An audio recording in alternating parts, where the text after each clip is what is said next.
inside North Legon, Wisconsin Road, Cheesy Pizza building. Inside that building, Cheesy Pizza, you would find Magbansi. Now inside East Legon, Dringano, just after Kahaya, you would also find Magbansi. In America, they say Magbansi. MACBANCY. Please call Magbansi right now on 0242-250-574. That is 0242-250-574. This is the African History class, and I'm most excited to be with you. Oh gosh. Now you can also be part of the African History class. All you need to do is to follow me on Twitter. My Twitter handle is at Blakk Rasta. That's BLAKKRASTA. BLAKKRASTA. And of course, you must also follow us on 3FM 92.7, your urban lifestyle radio. This is the show everybody's listening to in Ghana and beyond. It is the biggest show on radio. No argument. This is the one that has the krinkum krankum.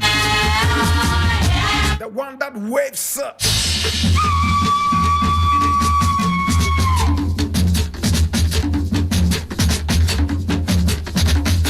one that waves from left to right. In the calcon of perfection. This is the African History Club. And today I have a very interesting story I want to share with you. My producer cannot wait for us to start this one. Oh gosh. Oh my God. Hey, now listen, man. I see so many people right here in the African History class. I see you, Daniel Kwame J. He's our Proverbs master right here in the African History class. Here you are, Adams Bandele, Ras Osaje Fuduwabil, Tindandogo, Gumadoro, Yenzorbil. Here you are also Ras Otumfo Nana Tutufalu, Tujaja I, Tutubigo from Adams Bandele. I see you, Buhari, the AC specialist, all the way inside Nima. And here you are also. I am talking about Mazi Okoro inside Nima, now schooling in America, in Albuquerque,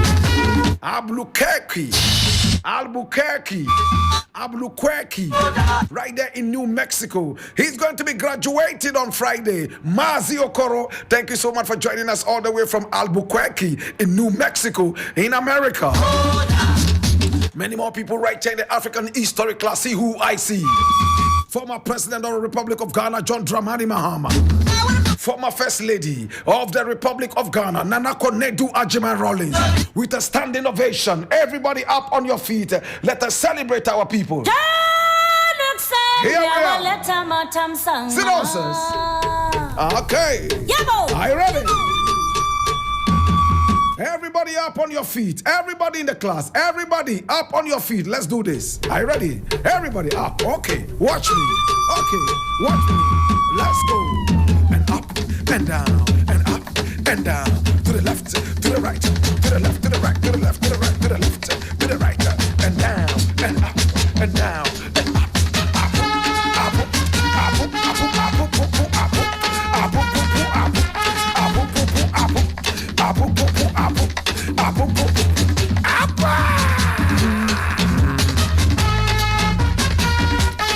I will do this exercise every time to keep you awake.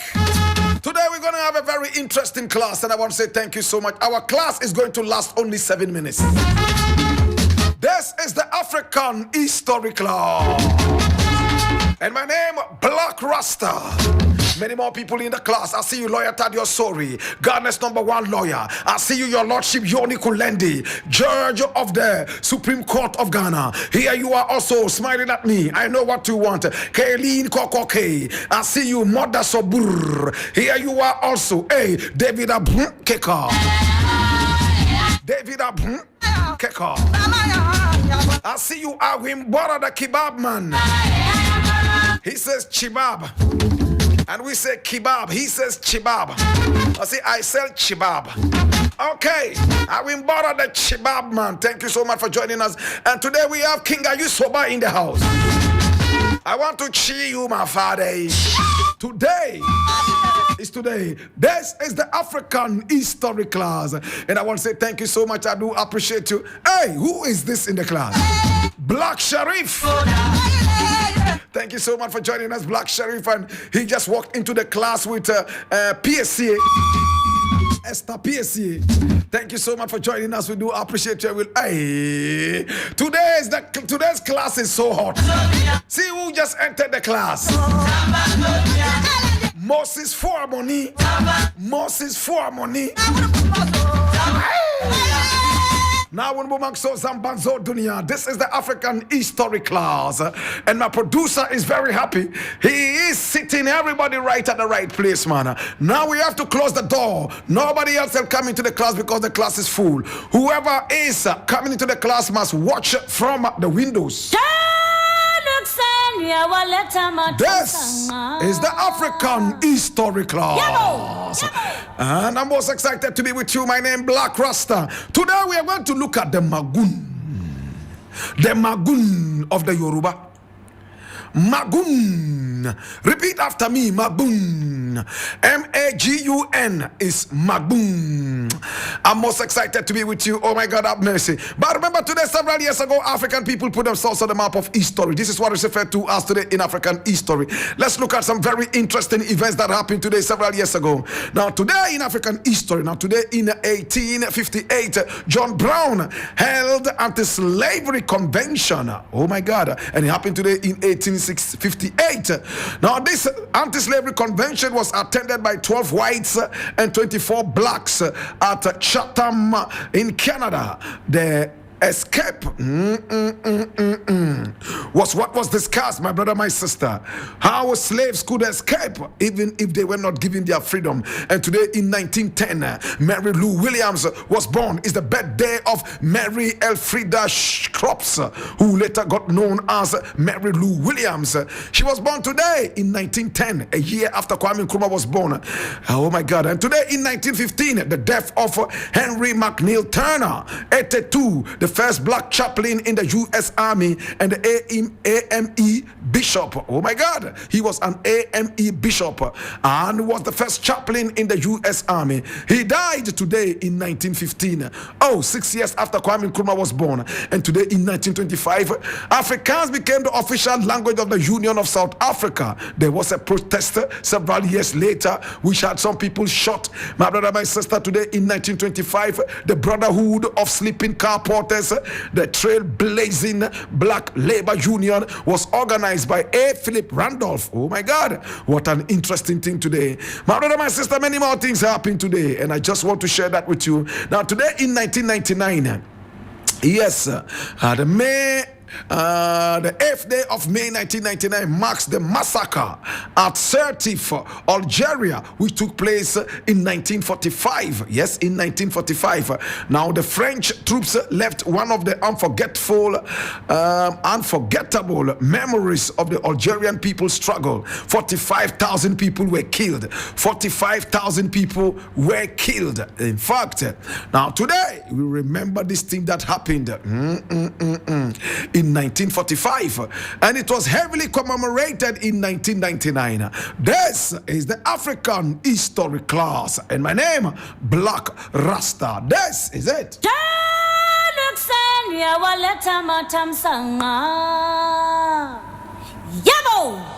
Today we're talking about the Magun,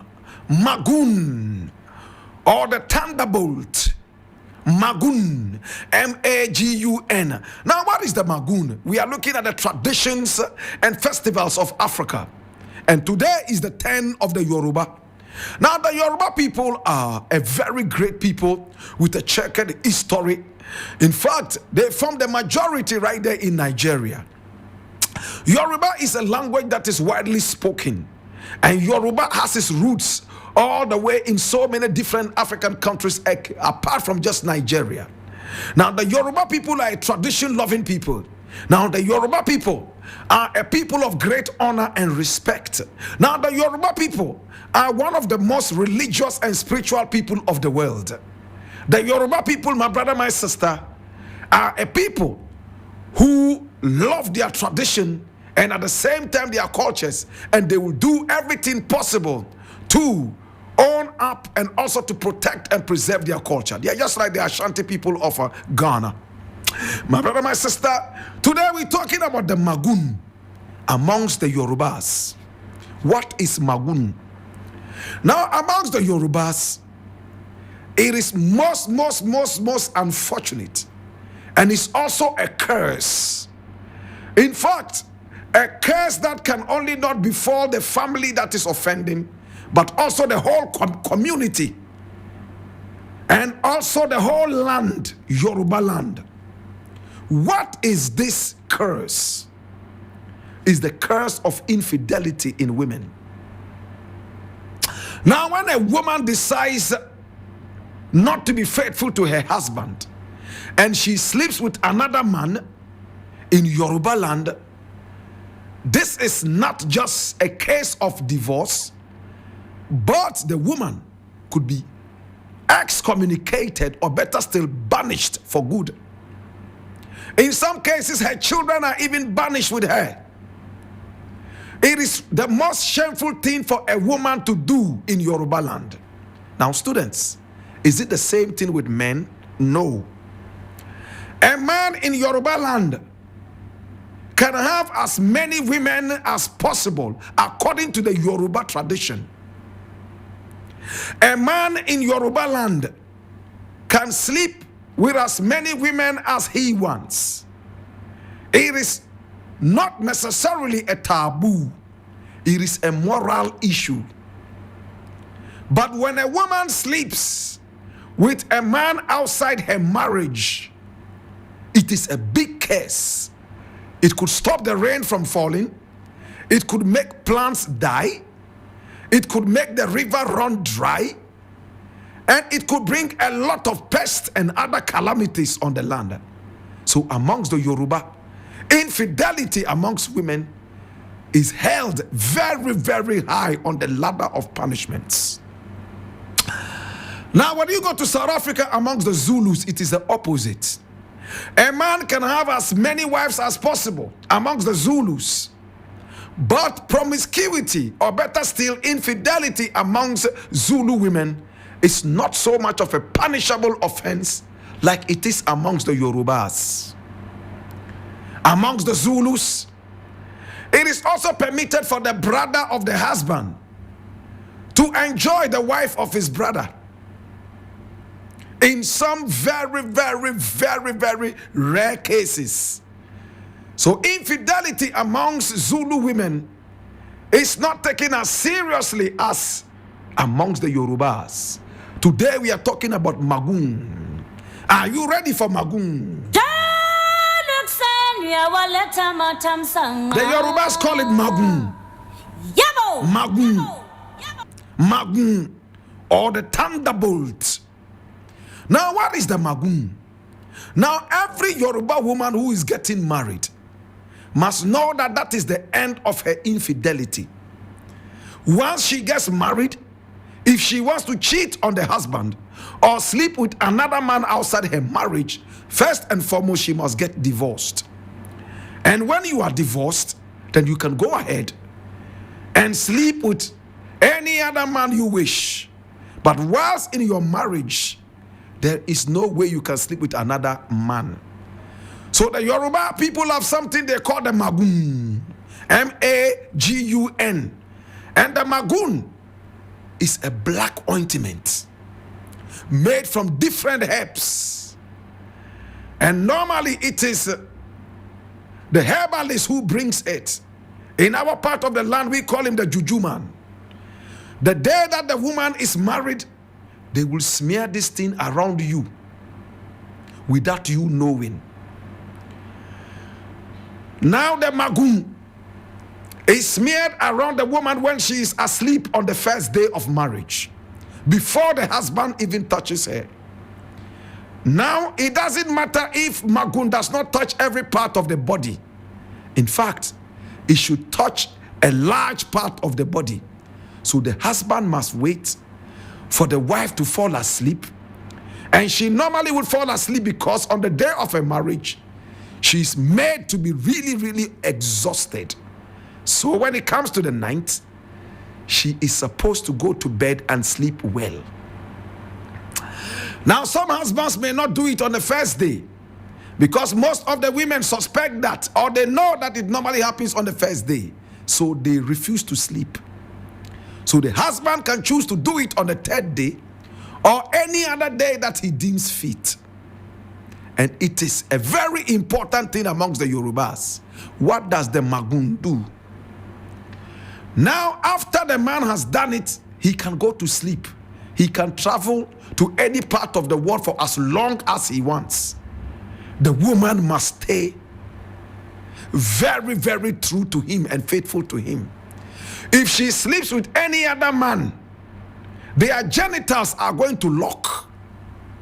Yes, the genitals will lock. The genitals will lock. There are only two conditions that can unlock the genitals. The offending wife can try as much as she wants to pull out. The more she tries to pull out, the more it feels like she's pulling out her womb. Now the offending man, or the promiscuous man, or the adulterous man, oh my God, will remain in it. He can try to pull out as much as he wants. The woman will keep screaming because she feels like her womb is about to come out. Not even a knife can cut off the man's thing. Now, what are the two things that can break this lock? Number one, the husband must come and see the two of them together. It means if the husband traveled for so long, they will be locked in this position. They will keep being in that position. The only other thing that can save them is when there is rain and there's thunder that strikes in a thunderbolt. That is what can break that lock. That is why Magun is called the thunderbolt. Kaya Jeme. Dodo? Magun. Yabo. Let me hear you repeat after me. Magun. Magun. My God. Now the other thing that can unlock Magun is when the herbalist who prepared this charm is brought. And when he comes, the man and the woman would have to be put on a wheelbarrow and carried into the marketplace, especially on a market day. So everybody would see that this was what this woman and this man were involved in. Magun. Magun. Yabo. My brother, my sister, right after the whole market sees this, then they can be broken. Right after that, the husband can now go into a ceremony of cleansing. The woman is banished from the community for good. She can go and live anywhere in the world. She can sleep with anybody she wants. But amongst the Yorubas, she can never ever return. Today, my brother, my sister, we have Magun, and it only works on married women. It doesn't work on married men. Because amongst the Yorubas, men are not affected. But if a married man decides to go and sleep with somebody else's wife, it will lock. I bet you. You see how a dog gets locked up when it's mating sometimes? That is how they lock. And they will continue in that position. My brother, my sister, today we're talking about Magun. Magun is not only amongst the Yorubas. In some parts of West Africa, we also have Magun, even though they have a different name for it. In fact, in the northern region of Ghana, there are some ethnic groups that have Magun. And when you go to Ethiopia, there are some ethnic groups there that also have Magun. How many men in the class would like to use that on their wives? Show by hands. Oh, wow. Overwhelming. Why would you want to do that? So that what? Now, if there was Magun for men, how many women in the class here would like to use that on their husbands? Oh, okay. Overwhelming. So it's tit for tat. What did you say, Kaylin? It's men who normally cheat, right? Ah, well, all right. So that, what? Today, my brother, my sister, we have been looking at Magun amongst the Yorubas. This is a very powerful thing. And it is very common amongst Yorubas. So Yoruba women, 99.999% of the time, remain very faithful to their husbands. In fact, if they want to cheat, they would stay like that, single, for a very long time. But the moment they get married, the cheating ends. No more sleeping around. And this is only used on married women. Today in the African history class, I'm most excited to bring to you this wonderful thing known as Magun in the African history class. And of course, my name Blakk Rasta has been the African history class, and today we've been talking about Magun. The emperor, the conqueror, the champion, the lion is here. Zabu, zabu,